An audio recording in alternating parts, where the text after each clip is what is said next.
Well, thank you, everybody, for coming. As you know, this is tax day. We just finished a, I think, 3-hour, no, at least 2.5-hour hearing in the Finance Committee with the CEO of the IRS, Frank Bisignano, and had an incredible report by him.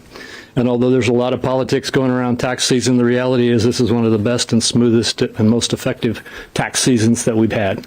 Even though they were implementing the One Big Beautiful, Working Families Tax Cut Act, and adding these new tax policies that I'm going to reference and doing the regulatory implementation of them. They did it all.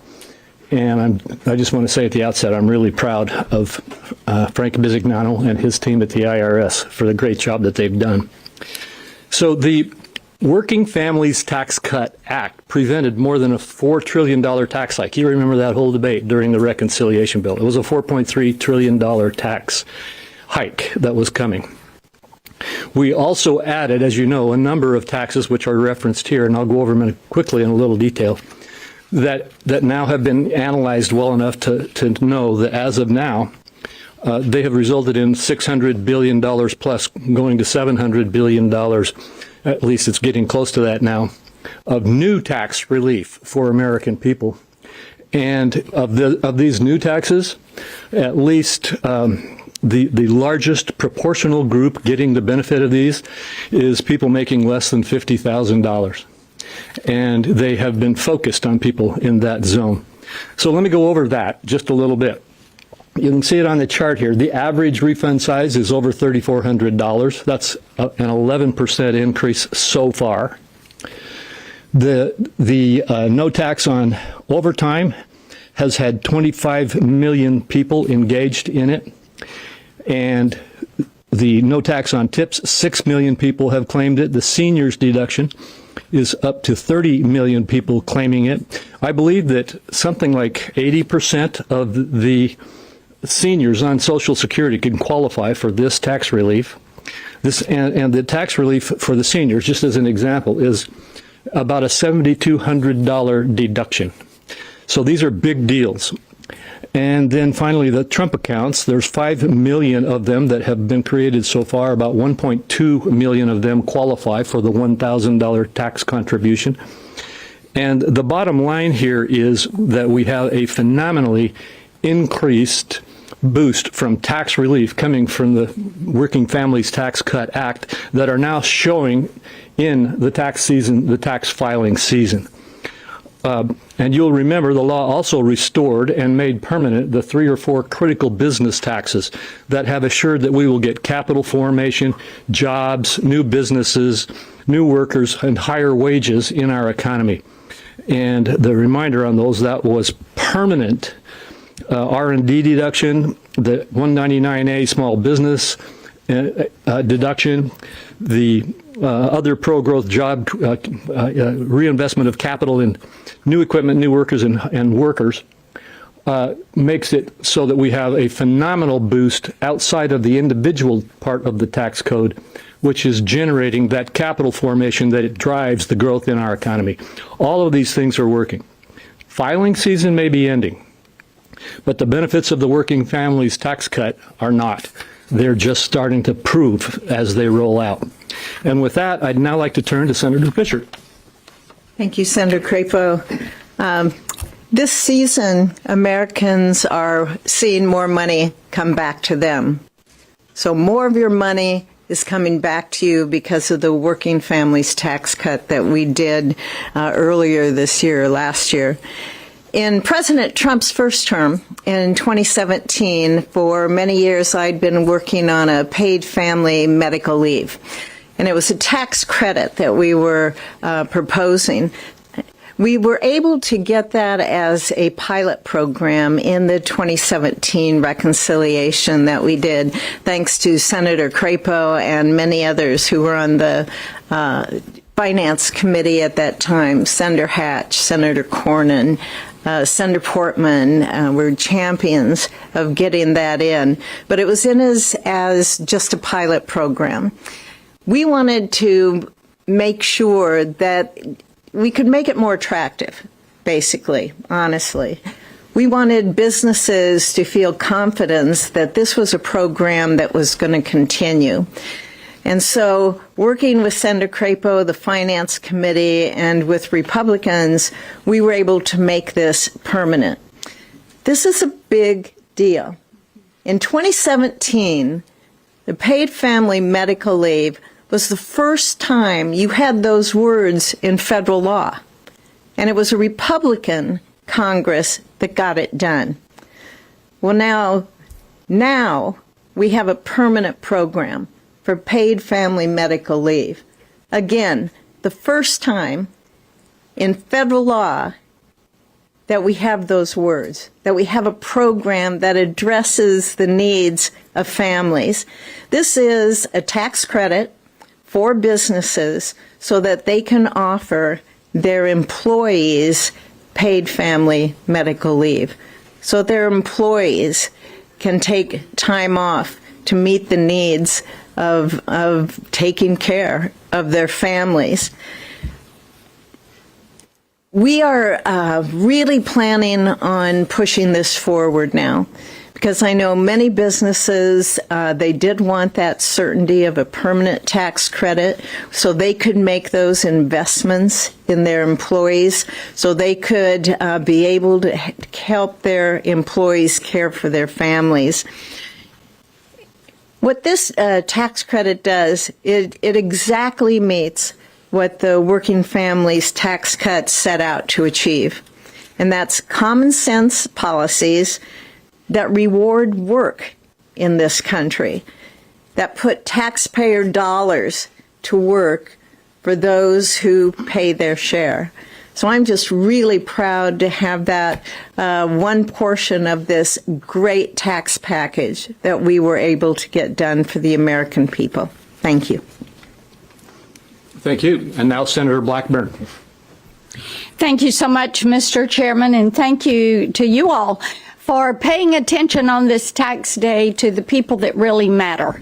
And that is the men and women across this country that are filing that return, and they're sending money to Washington, D.C., hard-earned money.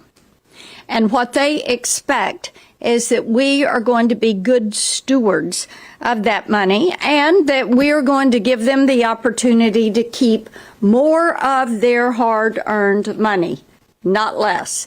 Now, every single Democrat in the Senate took the opportunity to vote no on all of these provisions that you're going to hear about today. Everything we are talking about, they voted no. They voted for more taxes. They voted for more government control. They voted for less individual freedom in the choices they made. Now, one of the provisions I've worked on for years made it into this bill, and it was how do we remove federal income tax from Social Security for our nation's seniors. And we were able to do that. The $6,000 enhanced bonus deduction that is in this bill removes the federal income tax from Social Security for 88% of our nation's seniors. That is $6,000 per individual. So for a couple where each of them are over 65 years of age, that is $12,000 in deductions. That is significant.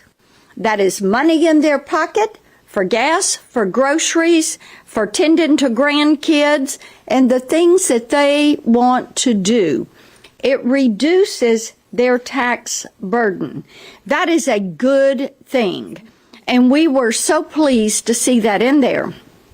Now, Senator Britt, Senator Fisher, and I have spent a lot of time working on how tax policy affects families.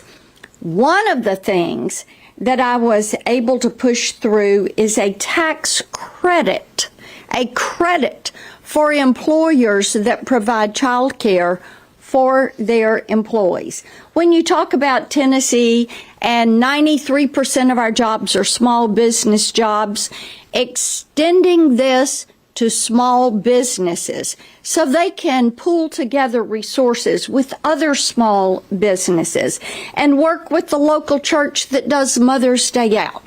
Provide child care for families so they know their children are safe, they're secure, they are in an environment where they're going to be loved on during the day, and mom and dad can work and not worry. That is so vitally important. Those are some of the wins that Republicans brought forward. And as I remind you, every single Democrat voted no. So if you're a senior taking that deduction, I want you to remember that. Republicans brought this to you. President Donald Trump brought this to you. But every Democrat voted against you and your pocketbook. Thank you. Thank you very much, Marcia. And next, Senator Marino.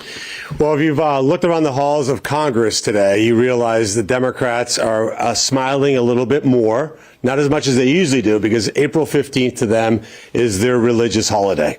They love nothing more than confiscating money from Americans, maybe almost as much as illegal migrants. It's maybe a tie. So they're a little bit less happy than they would have been thanks to Republicans and President Trump's leadership to pass his working families tax cuts. But the real message is this. Let's have a contrast.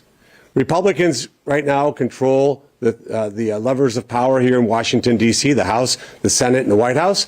It wasn't too long ago when the Democrats did. So what did they do when they had the opportunity to deliver for working families? Here, I'll give you an example in the automobile business. What they did is passed a $7,500 credit that would go directly into the hands of the wealthiest Americans to buy mostly imported luxury vehicles. You heard that right. 250,000 people a year took advantage of a $7,500 incentive that they then leased cars like Rolls Royces, Lamborghinis, Porsches, Mercedes, because in that bill, they put a loophole that allowed that incentive to apply to leases. 250,000 wealthy Americans got $7,500 a year. That was the Democrats in charge. What did Republicans do?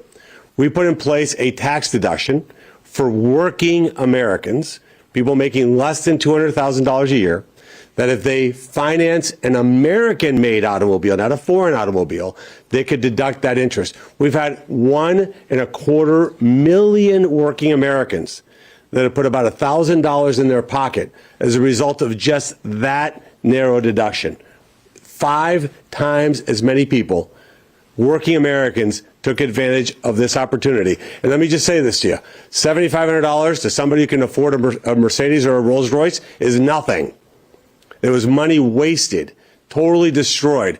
$1,000 in the hands of a working American that was struggling under Joe Biden's inflation is a meaningful deduction. And then when you add all these things up, we delivered for working Americans. And I'll just end with this.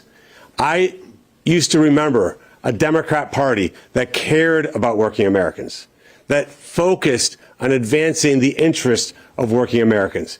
That party is now the party of illegal migrants, transgender surgeries on children, and men and women's sports.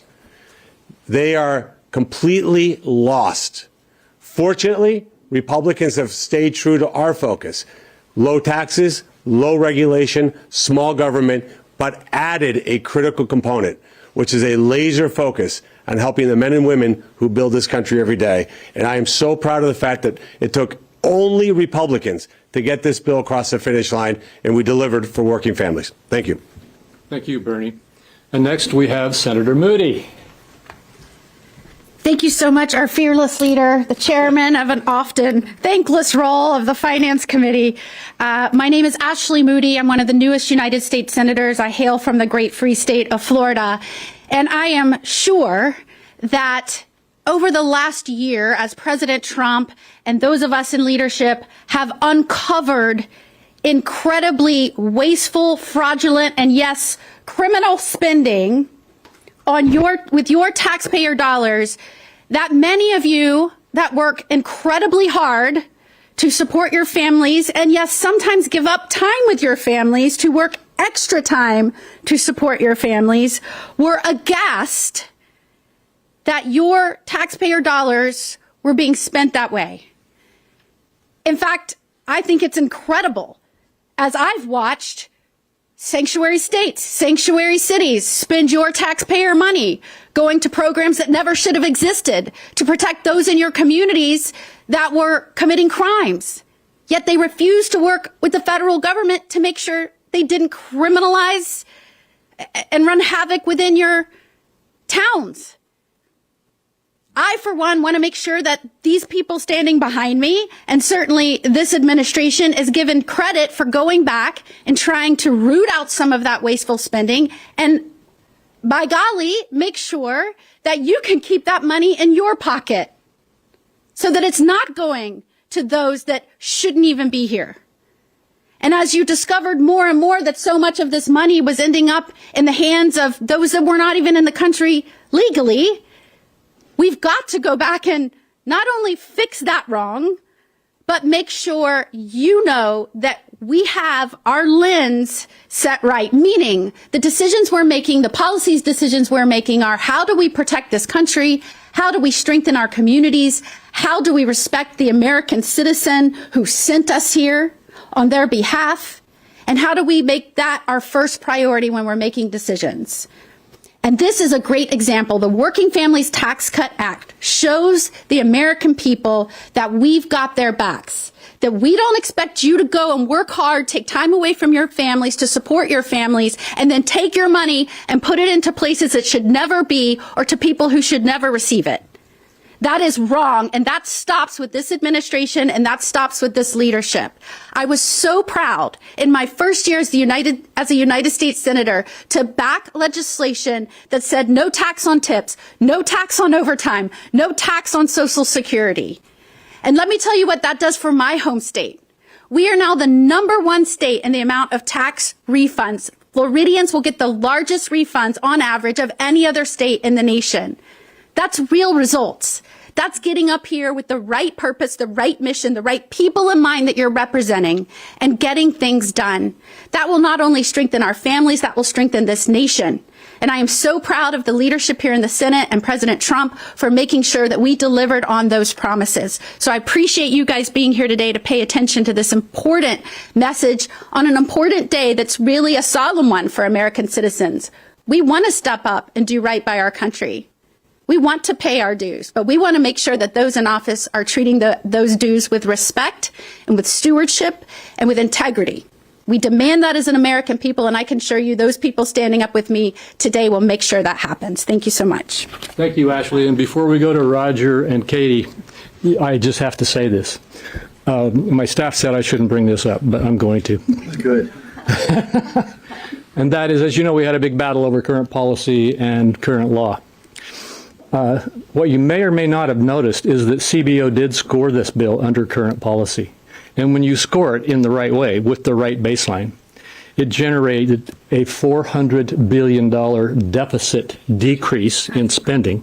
And this is what prompted me to say this. It generated $1.6 trillion of elimination of wasteful and fraudulent spending in the entitlement system. And it truly was waste and fraud, and we can get into the details on that if you'd like to ask about it. Oh, yes, and next is Senator Marshall. Okay. Well, thank you, Chairman Crapo. I want to say thanks for reminding me of the Trump accounts. We have a new granddaughter in the Marshall family, and look forward to opening that account for her. As a first-generation college student, one of my goals is that all my grandchildren could have that opportunity to go to college as well, and maybe I'll talk to Grandma and see if she'll let us take this year's tax refund and maybe add to that Trump account as well. So that's great. That's great financial advice for everybody, for every grandparent especially. But as you all know, today's tax day. Traditionally, this day is the day that most Americans dread what they owe the government. But this year, we're here to celebrate Tax Day, what the government is finally giving back, thanks to the working families' tax cuts. Approximately 70% of Americans are receiving tax refunds this year. 70%. An average year, maybe it's about 60%. So some going from 60 to 70% of Americans getting a tax refund is incredible. And when I think about the tax refunds, who's getting them? For hardworking, middle-income families, these refunds are typically in the $2,000 to $4,000 each. Again, that's real money to hardworking families. I spent my life around people who carry a lunch pail to work, nurses on double shifts, oil refinery and factory workers staying late, and Kansas farmers getting up before dawn. Washington has been writing off them for decades, but Republicans didn't.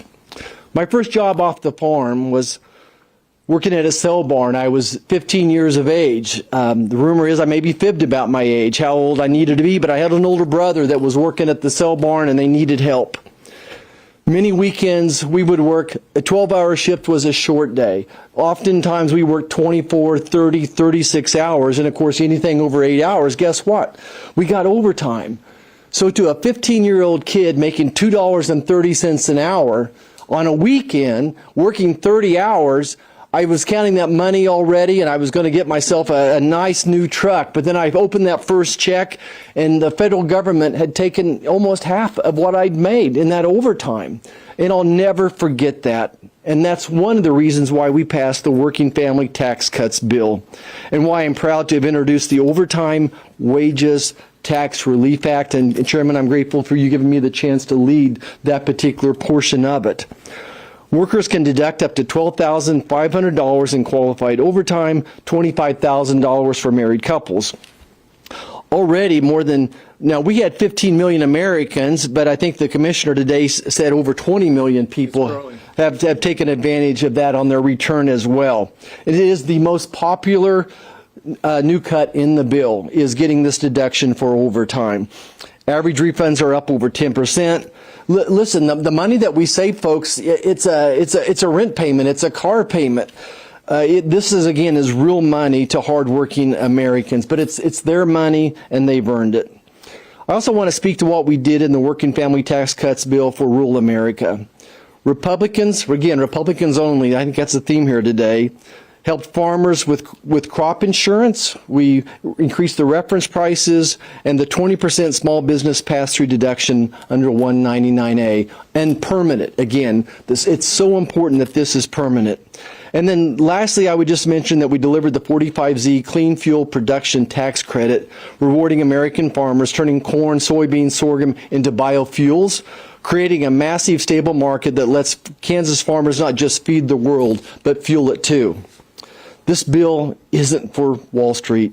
It's for Main Street, the hourly worker, the family farm, the working families who built this country. Thank you. Thank you, and batting cleanup. There you go. There you go. Okay, Brett, and then we'll take some questions. Awesome. Thank you so much, Mr. Chairman. A big thank you to Chairman Crapo. His leadership in this was just invaluable. From the very beginning, he had a vision, and the vision was to return more of Americans' hard-earned dollars back to them, knowing they spend it wiser than anybody up here ever could.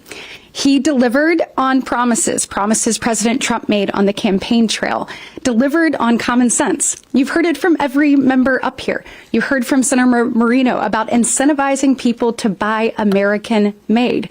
You heard from Senator Marshall about what it would actually mean to be able to not have to pay taxes on that overtime for someone who's just starting out or someone who's trying to provide for their family.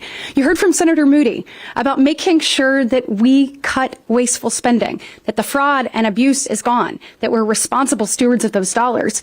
And you heard from Senator Blackburn, importantly, about what this means to seniors living on fixed incomes, now being able to have a little bit more, yes, to do for themselves, but to do for their families and to enjoy life to its fullest. I also want to talk a little bit about something that Senator Blackburn mentioned, and I've been proud to work alongside her and for her leadership and Senator Fisher's, and that's making sure that we address the issue of childcare. Affordability and accessibility of childcare is an issue. We've seen that from coast to coast. We've seen that and heard that from our largest manufacturers to our smallest businesses, that they have people who want to come to work, who want to be a part of building back America, but that affordability or accessibility is an impediment to that. So we took a look at the tax code and with Chair Crapo's help said, how can we make this better? How can we make sure that parents who are working to build a family and grow their family have an opportunity to do that? We did that in a couple of different ways. Number one, we took a look at DCAP. DCAP used to be $5,000, and it's been that way, tax deductible for parents since 1986. So for everyone kind of doing a rewind, President Reagan was in office the last time that we touched this. We actually updated that for the very first time with over a 50% increase, now allowing parents to keep $7,500 that they can use importantly in this area. Additionally, we took a look at the CDCTC that hasn't been updated since 2001, increasing that about $900. That is real money for parents, putting that back in their pocket. And since the first time in 2001, we updated 45F. That's where we're taking a look and saying, how can we have a collaboration, public-private partnerships? How can we make sure that everyone has a seat at the table as we work to address this in a responsible way? We know now that businesses, large corporations, have an opportunity to create larger on-site facilities or a voucher program that means something to people who are trying to build their family, trying to figure out how to take care of their children, trying to figure out how to allow them to achieve the American dream. And now also, for the very first time ever, small businesses get to take a part of that as well, pulling their resources up to $600,000. If you think about this, and I've heard Senator Blackburn talk about it, if you think about an industrial park there in rural America that's trying to figure out how do we get workers here and be able to create a sustainable environment where they know their children are being loved, this can do that. How do you take a look at the small businesses on your main street that make our communities thrive, that make Alabama so special? How do you let them work together to actually tackle this issue? This is how we do it. When we look over the years, and last year in particular, we lost 455,000 women from the workforce last year, from January into August of 2025. Look, we know that this affects parents, both men and women, but we know it disproportionately affects women in this. We want to make sure that every person who wants to achieve their American dream through coming and helping us build back America in this way has that opportunity. So I am proud of the work that we have done, Republicans have done. You've heard a lot of people talk about this, Democrats over the years, but Republicans are the ones who took action. Democrats, I want you to know, every single one of these things that you have seen on this list that you've heard my colleagues talk about, Democrats did reconciliation, did they not? Oh, yeah. Did they add any of these things Raised your to taxes. it? They raised your taxes through their bite at the apple, the reconciliation. What Republicans have done is given you more of your money. We have said if you are a hard-working person, parent in this country, we want to make you and help you achieve that American dream. Proud of the work that we did. Thank you for the leadership, Chairman Crapo. And we're just getting started. There's a lot more we want to do to make sure that we continue to build back America and implement President Trump's vision of every American being able to achieve their American dream. Thank you. Thank you, Katie. And I would encourage those of you who can to stick around and answer questions. I'm glad that these senators showed up because I think you saw the commitment that they had, the fire in the belly that they had for whatever particular issue was their issue or something that was critical to them. And I know you're staying here. There was one. And then there's one. But I will tell you, this is what I had to work with when I was chairing the reconciliation bill effort. And that is 53 senators who were all committed not just to the overall objective of protecting the TCJA and not letting a $4.3 trillion tax increase happen, but fighting to improve our tax policy and make it much more focused on those who needed the relief. And so I just want to say thank you, Katie. Thank you. You represent the other 51. That's right. That's right. And guys, we were all coming to him with all of these different ideas and how do we return Americans' money to them, and he did it. And there's still stuff that's left right. on the cutting That's room right. floor We'll that get we Woody still need to get done. But this just shows you what is really happening.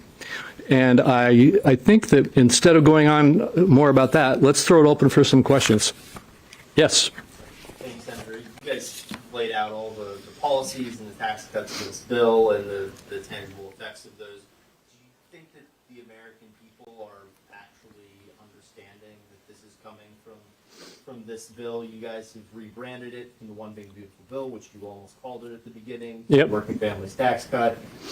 You've got the war in Iran going on.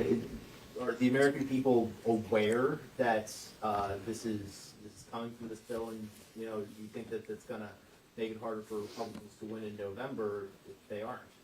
Well, first of all, if they don't understand it, it's going to make it harder. But the fact is, I think they are increasingly understanding it.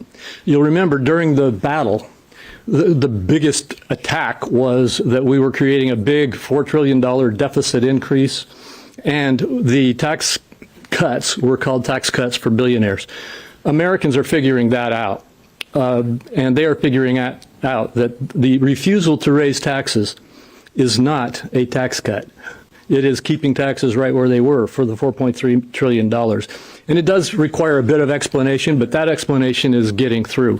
And the reason it is because right here, how many million people is that? Like 90 million people? I can't, 55, 61 million. I'm not doing the math real fast in my mind. But that number is growing. And what's the number? 53 million right here. And that number is growing and growing as people go through paying their taxes and then seeing what actually was in there. And as the media is starting, I think, to be a little more balanced on this and is actually starting to report the facts. But I'll tell you what, just as an example, next time you go out to dinner and go out to eat somewhere, why don't you ask your server whether they are aware of the no tax on tips policy? I know the answer because every time I go out to eat and I'm recognized, I get thanked. And they bring in the entire wait staff and say, thank you for this. And then they start telling me their stories about what it means in their life. Just that one provision right there on tips. That's starting to play out. And yes, I think that the message is starting to get out. Are Republicans, in a way, making it harder on themselves sometimes? You've got the Hope comments, the DHS shut down the TSA lines and the Iran war. Like, do you worry that those things are making it, they're creating more noise so that people aren't able to pick up the signal as well? I'm not going to comment on other policies that are out there at play, the war or other things like that. It would be hard. I'm not even going to try to predict how that will impact people's understanding of the bill. But I will tell you that as politics roils and as political battles heat up, all kinds of messaging goes out to the voters. And it is, I will say, it's going to be important for us to keep messaging. Actually, that's what we're doing right now. But it's important for us to keep messaging, and I think the message will get through. Yes. Hi, Marilee. I wanted to ask you about some future revenue thoughts. Senator Cassidy last month introduced two bills. One, to eliminate the possibility of first sale in reducing tariff exposure for importers, and the other reducing who can be a non-resident importer. And I wanted to ask you, are you interested in having a hearing or a markup on either or both of those? Well, I'm not contemplating a hearing or a markup on either of those or any of the other literally dozens of proposals that are out there. You were probably in some of the groups during the one big debate we had during the reconciliation bill when people would ask me about this policy or that policy, and I would say, I've got, I think at the time I said over 70 tax policies that we are working on. By the time I was done answering that question during the reconciliation bill, I was saying over 100, and we still do. We did, like, I don't remember the number we did, but we did 40 or so of the tax proposals that were proposed. But as I referenced a minute ago, there's a lot that was left undone. And we are going to be trying, at least I personally want to see us try to look at getting some of those other tax policies done. We need to work on a ton of really good tax policies. But for sale's not on that agenda. Oh, I'm not saying it's not on the agenda. I'm saying it's one of the, I don't know the number now, but it's dozens and dozens and dozens of numbers that either didn't get done then or have been added to that list. And my mind is completely open on all of it. We need to get into the process of working through it. Okay, I'm being told to cut it off. One more question, or shall I not take the last question? All right, thank you all very much for coming.